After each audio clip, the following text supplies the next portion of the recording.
Christian, did you have something? Did you have a question? It wasn't so much a question as just much as a comment, I guess. When we're talking about selling work to someone, and we have a large bill or whatever, and I think we're naive to think that if we present a customer with a bill for $1,500, $2,000, and they don't do the work, they go take that bill to some local repair facility, they want to believe a lower quote. So if the local repair facility gives them a quote for $1,000 instead of our $1,500, that other facility may not be doing as good a job as we were going to do, but the customer's going to want to believe the lower one, and they're going to want to think we try to rip them off. That's just the space we're in. And quite frankly, if I owned a little independent store, I would hit you pretty light too the first time and try to reel you in over time and get all that work anyways. So I think you just have to be mindful of that. And again, when it comes to delivering the quote and delivering the details, is that the customer learns to know that this is required, recommended, and you're okay. Yeah. So that goes to the question then, Christian. If I am your consumer and you tell me $1,500 and I say no for whatever reason,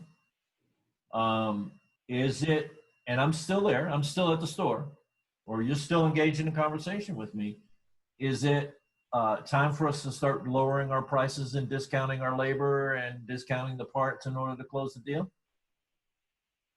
I wouldn't be opposed to that per se, but I think the first step is to make sure the customer is feeling fully consulted, so they understand what we're suggesting, what work we're suggesting to get done, and maybe we go through and pick, 3 things that they should do today and 3 things they can push off for a couple months to manage their budget better. But I mean, if we're overpriced, we're overpriced, and we'll have to deal with that. And I'm not opposed to being competitive, but I don't think we really are overpriced. No, I don't think so either. Anybody else want to touch that discount question? Nobody wants to touch that hot button, huh? Ray?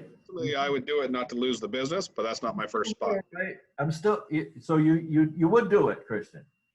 I would do it potentially, but that wouldn't be the first run at it, for sure. I think discounting comes at the end. That's something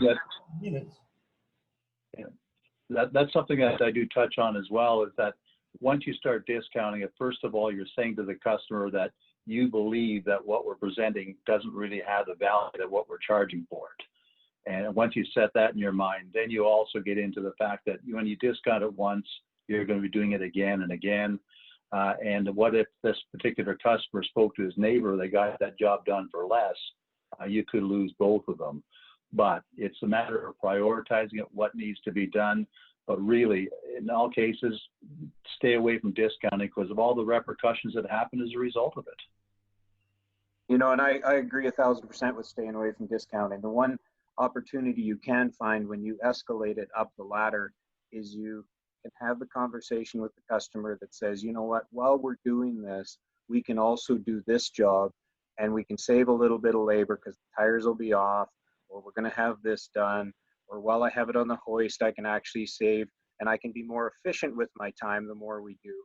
And so you go to, if the more jobs you do, the more efficient you are, then that's not discounting, but the customer sees it as getting a bit of more value there, and you haven't jeopardized your pricing structure at all. Yeah. Good point. Real good point.